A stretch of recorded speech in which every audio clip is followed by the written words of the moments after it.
Yeah, hi all. I just thought to give you a quick sort of your update in regard to what I'm seeing out there at the moment. Obviously, there's a lot sort of going on, but I thought I'd sort of break it down into 4 to 5 sort of themes and get people thinking out there. Look, theme number one is what I call Wall Street versus Main Street.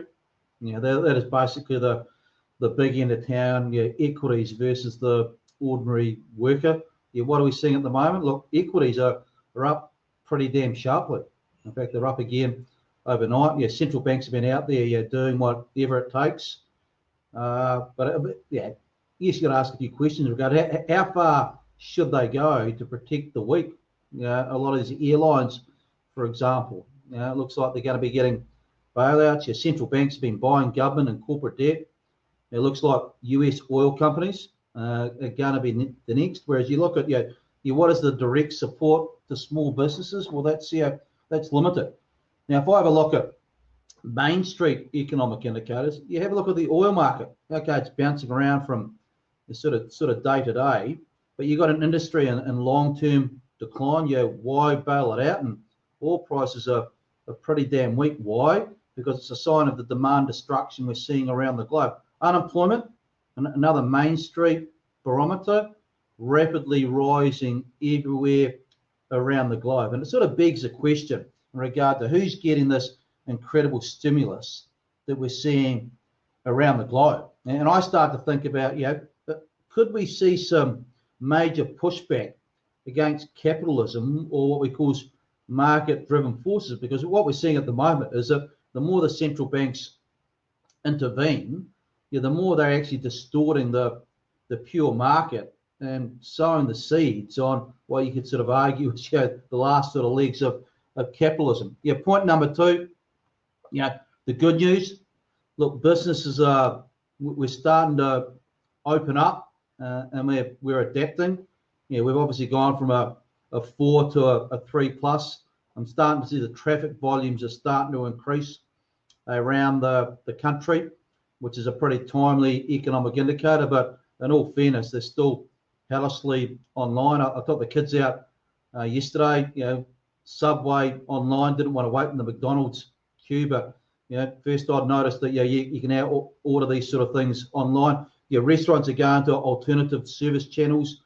We're seeing businesses come up with tap or what's called snap and go. But if I have a look at the construction sector, you're out there and you're back at work, but boy, the costs of this new model and the productivity hit, the efficiencies as a distancing style model gets enforced is absolutely massive. What we're also starting to see is a bit more tension across society. People are starting to, I wouldn't say outright flout the rules, but we're starting to see more and more examples where people are just starting to see, well, look, I just want it, which sort of tells me we can't see, we can't stay at a level 3 for too long. Look, interesting to see if you look at the curves in regard to COVID between New Zealand and Australia, basically the same results. New Zealand took a level 4, basically shut most of the economy down to achieve it. Australia has achieved similar results, but they had an effective level 2 or 3. So a lot of businesses are still open. Theme 3, just the cash crunch. What am I seeing out there at the moment? I still don't think politicians are looking at the numbers correctly. They still think about this economy as being 320 billion. It's not. It's a 700 billion plus turnover economy. So it's like 60 billion a month.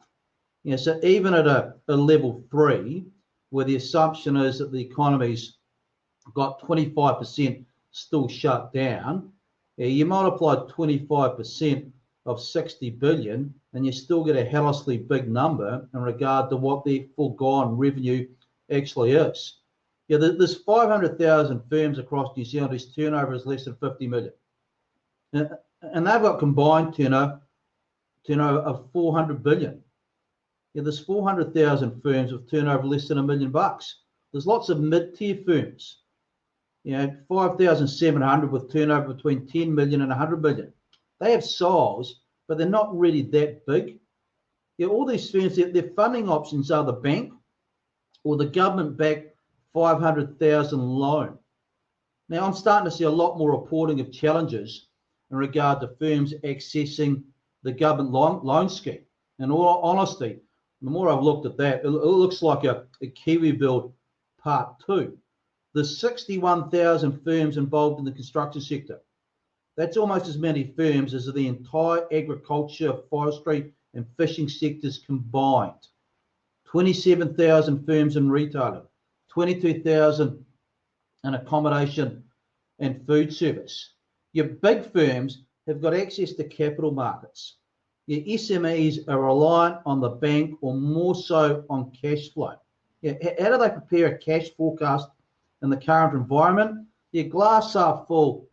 Yeah, we're easing down through the alert levels, but the bottom line is that this cash flow fallout or the squeeze is going to continue for a long time. Look, number 4, yeah, I'm starting to think about some learnings or things that I'm starting to think about on the other side, because every time we go through a pretty big recession or downturn, you need to think about how you need to change the model. You know, what do we do after the GFC?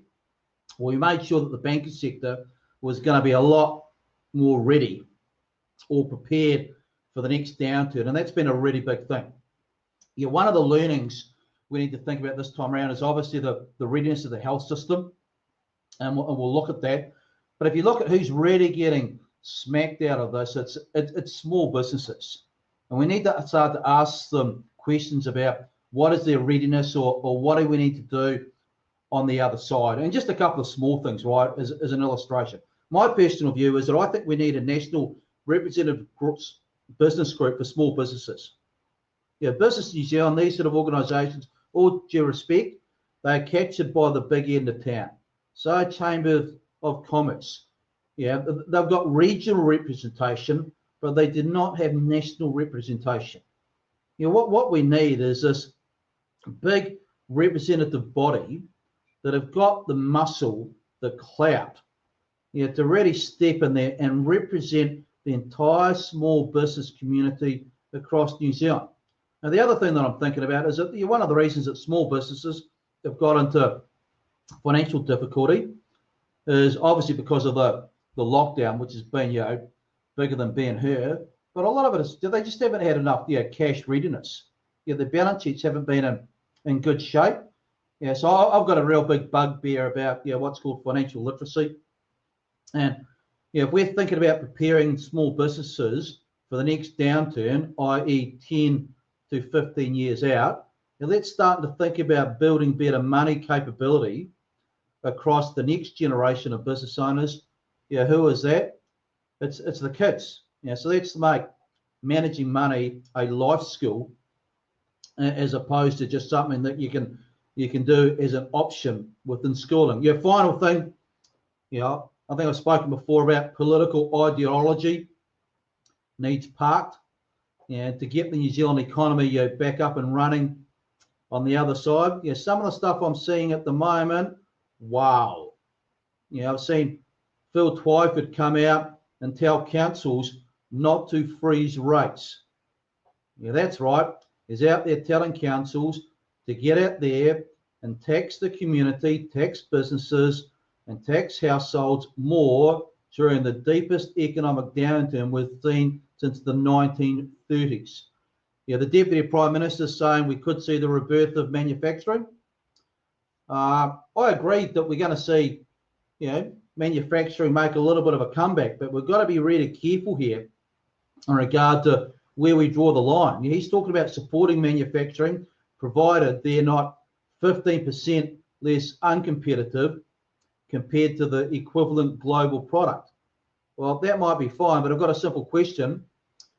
Who's going to pay the additional 15%? Yeah, it's all fine and dandy to support local jobs, but remember, someone's going to pay for the stuff on the other side. And if we gear up the manufacturing sector locally, fine and dandy, but come on, yeah, they've got to be a lot more cost competitive with global peers than having a 15% wedge. because someone pays for that stuff on the other side, and it's consumers.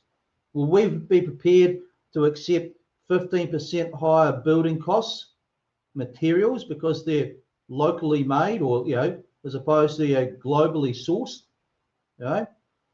When push comes to shove, what's expect consumers are going to push back. We're seeing the boots getting put into dairying. Well, I'll tell you what, at the moment we need the farmers, we need the cows. Seeing a lot of talk in regard to infrastructure spend. The priority is about wellness and jobs. Well, what about value for money and productivity? We want that government borrowing, and there's a lot of money going out the door. We want that money to be well spent. If we're borrowing money, we want to get a dividend on the other side. That dividend is going to come in the form of a more productive and dynamic economy. So we need a lot more long-term thinking. My personal view is that we're now starting to enter what I call the rubber hit the road sort of zone, where central government needs to have a pretty clear plan. And behind the scenes, I'm getting a little bit concerned in regard to their ability to execute. Hat tip, their crisis management stuff has been remarkable. It's been really good. I know there's been some critics out there, but broadly, they've executed that sort of stuff really well. The challenge going forward is that how do we embrace change, and how the government is going to lead and execute around that. And I still have a lot of questions, and I'm getting very concerned that political ideology is starting to come to the forefront as opposed to a lot of common sense.